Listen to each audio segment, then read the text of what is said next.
Next up, we have Jason DeReRuyver from Michigan DOT. He's the engineering manager for Priority Preservation Support Unit in Bridge Preservation. He's going to talk about epoxy inspection of delaminations in bridge decks. I fidget when I talk and move around, so I'll just move this up here. And I'm Jason DeReRuyver from the Michigan Department of Transportation. I'll talk about our deck injection process that we use for debonded concrete overlays. I always like to start with a little bit about what the area I work in is responsible for. We're part of the structure maintenance area for the state of Michigan. The unit I supervise is the Priority Preservation Unit, and essentially we're the maintenance resource for the state for everything having to do with structure preservation. We develop all the standards and specifications for structure preservation. We provide technical support to all of our design areas, contractors, local agencies for structure preservation. We'll develop unique contracts.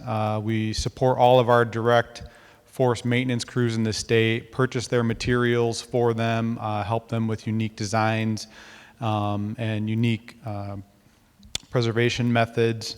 We do all the testing of all materials that come into the state for bridge preservation and new methods. This partnership has been a tremendous value to me the last 10 years. I have countless special provisions and materials that I've written over the last 10 years directly from this conference, from presentations that people have given, working directly with our partners and vendors. I just kind of threw them all up here, what we're working on, or all the specifications our area has written in the past 10 years. So you can see the list goes on and on. One other resource I wanted to mention, I'm on the Bridge Preservation Expert Task Group with Raj and Eric Thorkelson from GPI. The Expert Task Group has developed 6 pocket guides so far and counting. You can go into the App Store and download these directly to your smartphone. Basically, these pocket guides have step-by-step bridge preservation processes that you can implement in the field. Anyone can download them, they're free. They have checklists, they have tons of information. You can email, they have like little reports you can do that you can email yourself right from the app. So I highly recommend going to the App Store. I think you can just put in Bridge Guide or Pocket Guide, and you can get all of these downloaded to your phone. So the reason we're here is to talk about the process of injecting debonded concrete overlays in our bridge decks. This actually is a presentation that Michigan learned about in 2011 or 12 when the partnership meeting was hosted by Iowa DOT. And we took it back to the state, and we've been implementing it ever since. Just the basic concept, you have a concrete overlay, it pops, and you can fill up these delaminations with injection epoxy. So like I said, we attended the Midwest Partnership meeting in Iowa, and we brought the concept back, and we started implementing it right away in 2013 because we put a lot of concrete overlays on our bridge decks. Iowa DOT's been doing this since 1975. They've injected over 300 of their bridge decks, and they're expecting about a 10-year extended service life on their shallow concrete overlays. This just kind of tracks from 1985 to 2010 how many bridge decks the Iowa DOT's been doing per year. The ideal candidate for a deck, injecting a deck, it's a shallow concrete overlay. We don't do this on just ordinary delaminations or a deep concrete overlay. It's just the shallow concrete overlays that pop in Michigan. You want tight surface cracks. You want very little to no spalling. So you got to catch it once it pops and before it starts to break up and getting a lot of spalls. And then you got to have no cracking or little cracking on the soffit. Because if it is pretty viscous and it will just run right through your deck and pour down on cars below if you have a really bad deck soffit. So the first bridges that we tried were on I-94 in Michigan. We did, I like to call our UP putting the bridge preservation products and trials through the ringer. So I-75 over Cheeseman Road, we did 7% of the deck was delaminated. And that is one of the very first bridges north of our Mackinac Bridge. So it sees It sees freeway traffic, heavy loads, and the worst possible winters. Some keys: this is not a process for like deck patching. You're not going to mark out big square areas. You want your delaminations, you want them located precisely. So some of these pictures you're going to see some pretty bizarre shapes, but that is the exact shape of the delamination. Here we are sounding, and you can hear the hollow coconut sound of the sounding. And at the end of this presentation, we'll show you the exact same delamination, but it won't sound hollow anymore. So this is the very first one. I look back on this now after 8 years. It's kind of comical that we were laying out where we were drilling our holes with a ruler, but we wanted to be really precise the first time we did it. A tip on locating your holes for where you're going to be injecting your epoxy: you want it at least 6 to 12 inches away from the edge of your delamination, just to make sure that you're in a really good part of the delamination and the epoxy is going to flow in well. If you get too close to where you think you're marking it out, you might actually drill into a spot that misses the delamination, and then no epoxy will pump into it. So here's a view of Cheeseman Road. So there's quite a bit of epoxy to pump in this Cheeseman. We used to do 12 inches center to center on the holes. We do quite a bit less now as we kind of get the hang of everything. But at the 12-inch on center, you can actually track the epoxy moving through your delamination better. Recommend drilling your holes with a vacuum drill or some kind of vacuum system, so you're not pushing any of the concrete dust that you're drilling into the delamination. That'll impede your epoxy from flowing into the delamination. This one, we like to, in the beginning, we would blow out the holes, and you could actually kind of see, hopefully you can see on the screen here, as we blow the holes in, you can see puffs of concrete dust coming out other holes. So you can actually kind of see what holes the epoxy is going to flow to first. Also, if you notice a wide surface crack, if you're doing this with a low pressure air, you might want to check the surface crack to see if there's any air coming out of the surface crack. If you feel air coming out of the surface crack, your epoxy is going to come out of that surface crack too, and you're going to have to seal that as well. We just use a two-part material to seal our cracks. When you drill your holes, in the beginning we would glue the ports in, the epoxy injection ports in, and that turned out to be really inefficient. And so what we started doing is we were able to file down our drill to slightly smaller than the diameter of the injection ports. And so we just pound in the injection ports now into a snug fit, because you're pumping in your epoxy at a low pressure. So it's not going to force the injection ports out, and it just gives us a better seal. So we don't glue our ports. We just, like I said, drill the hole smaller than the injection port and pound them in. So we just invented these little tools here to place the ports that hurt your hands. After we did a few of those that hurt our hands, we just made a different one that you could use a hammer with. Yeah, you can see here the epoxy's flowing into the ports. The mixing nozzles are hooked up. You see the little pressure gauges on there at the ports to keep track of. Make sure you're not going too high. It's kind of a boring process until you start seeing epoxy come up. And as the epoxy comes up, you can see it coming out, and you just pop a cap on the top.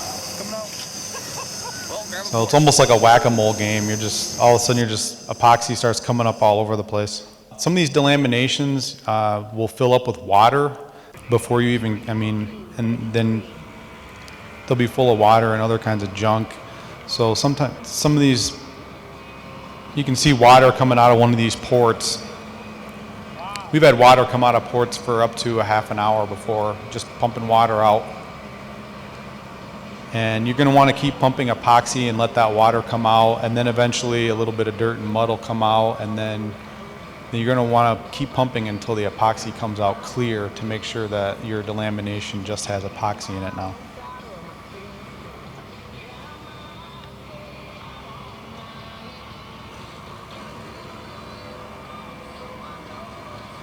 Just trying to go fast here. And here's that same delamination from the beginning. You can see that it sounds solid now.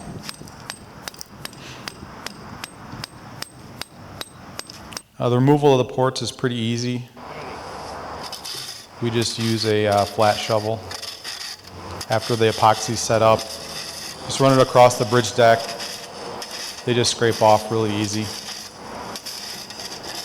It's not like you have to go in and pull all the ports out that you put in. There's the ports full of epoxy, and then this is what your bridge deck looks like where the ports used to be. Just that little circle in the center. So the Cheeseman Bridge that we did was 1,300 square feet of delamination that we repaired. It was $34,000 in materials, and we got a 10-year life expectancy out of it. And that was in 2013. It's still holding up pretty well today. If we were to repair 1,300 square feet of the delamination with our fast set concrete that we use, it would have cost $42,000 in materials. And the life expectancy of our fast set concrete patches are only about 5 years. The project duration for the Cheeseman Road, so we did 1 day per lane. There's 2 side-by-side bridges, so it took us 4 days total. And for our fast set deck patching material, it would have taken 16 days. It lasts longer than our deck patching on the concrete overlays. It lasts longer, it was done quicker, and it was cheaper. So somebody said faster, better, cheaper doesn't exist, but it does for this. Troubleshooting. If you have any delaminations or spalls at the end of the bridge, even delaminations, those have to be patched at any joint. If you're pumping, it'll just go. We tried to pump one at the end of the bridge, and it just runs into the approach and then oozes up in between your bridge and your approach. When you're injecting these decks, you might have a delamination over here and then a big separation and a delamination way over here. You'll be pumping on this one over here, and it might start coming up out of your deck from over here, even though it sounded solid in between. It found its way there through a crack, ran along a piece of rebar or something. And you can see some of that because it's an exothermic reaction.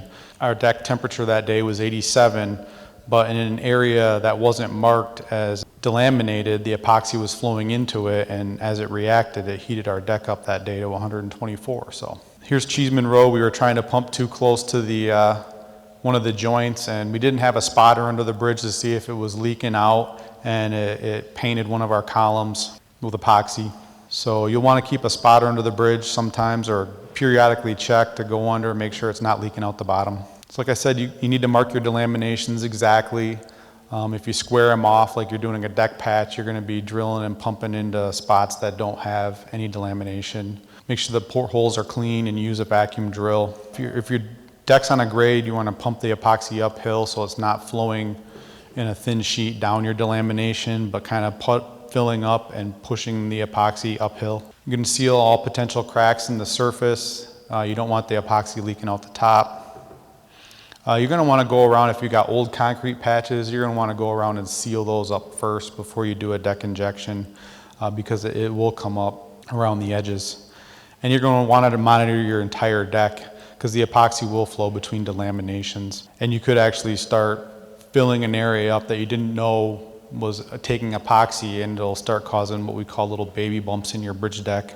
It'll start lifting up the surface a little bit. One thing that was really good about this partnership is, so we tried this method, and then we were like, well, let's go out to Iowa, because we've got our contacts from the Midwest Partnership meeting. Let's go out to Iowa, actually see what, again, and work with one of their crews. So we actually went out there and did an injection with one of their crews that was doing it, and learned a bunch of stuff and brought it back and tweaked our methods. And then we took it out to a bridge deck. We did this on a bridge deck that we knew was going to be demolished the following year, just so we could take 34-inch cores out of it right before it was demolished to see how the epoxy flowed through the bridge deck. And that was interesting to see. We've got all these cores sitting on my desk at work where the epoxies flowed around the rebar, filled up the multi-layers of the different delaminations. And then we got to do another interagency collaboration in, I think, 2015 or so. My counterpart in Indiana at the time, Drew Story, gives me a call and said, hey, we had to close I-65 outside of West Lafayette for some kind of mishap. And while it's closed, you want to come down and show us how to do deck injections. So we just, yeah, sure. We took our epoxy rig down there and showed Indiana how to do deck injections and worked with them. And now they keep coming up to our state, looking at our rig and tweaking theirs, and it's all because of this partnership. So we went down there, we did 2 bridges with them, showed them how to do it, and it wouldn't be a DOT interagency thing without having a bunch of people standing on the side of the road getting pictures taken. So this is just a picture of our epoxy injection rig. It's full of all kinds of equipment and hoses. We like to use Acabond 818. It's the only injection epoxy we found that's dyed. So the part B is blue and the part A is yellow. So when it's coming out of the and it's green, you know that you're getting it on ratio. If it starts we've had them come out blue and we're like, oh, we got to go back and fix our pump, something went wrong. So, but if it's not dyed, you don't necessarily know that. And you're not going to know if it's set up or not because it's, underneath. It's not like a surface epoxy that you'd put on and you can tell there's something wrong because it doesn't set up. So I just got some pictures of the mixing nozzle heads. This little tiny silver thing at the bottom there, it was kind of cumbersome putting these caps on, so we pre-installed these little silver sleeves around all of our injection ports, and they're just a metal crimp. So when when it fills up with when you start pushing epoxy out of your injection port, you can just go around with a pair of pliers and crimp it shut. So our current setup cost, I just have a parts list here of everything that went into our injection trailer. Everything totaled out to about $85,000 for our injection trailer. We do probably 5 of these a year around the regions, get our money's worth out of it. And the Acabond injection epoxy before the epoxy shortage was $90 per gallon. I don't know how much it is now.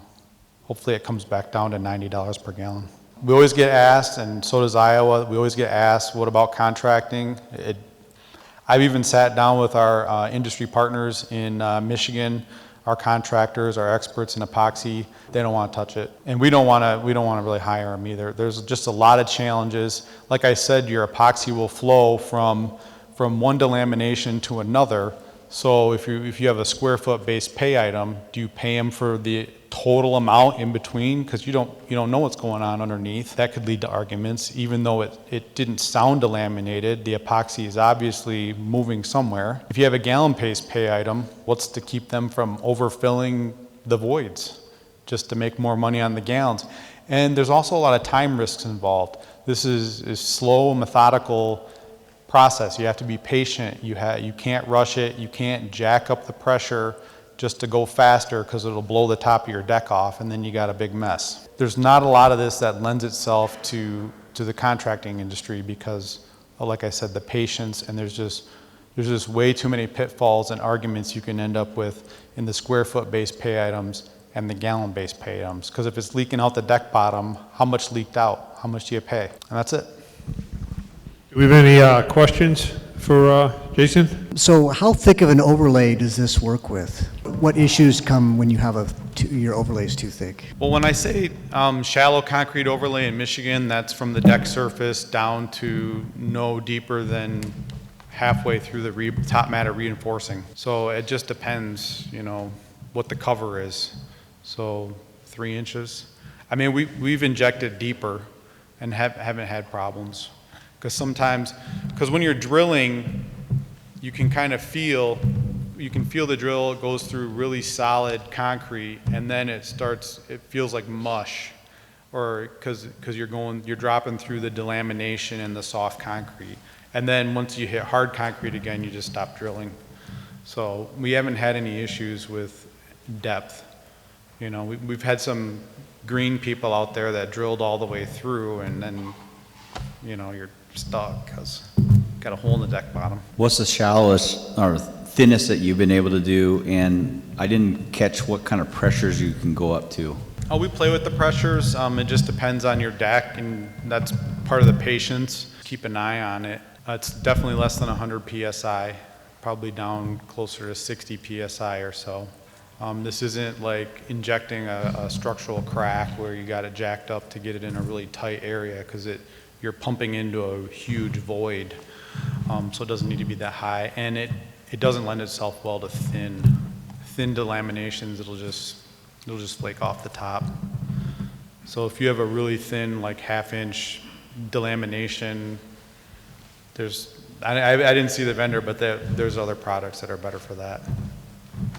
All right, let's give Jason a round of applause. Thanks, Jason, very much.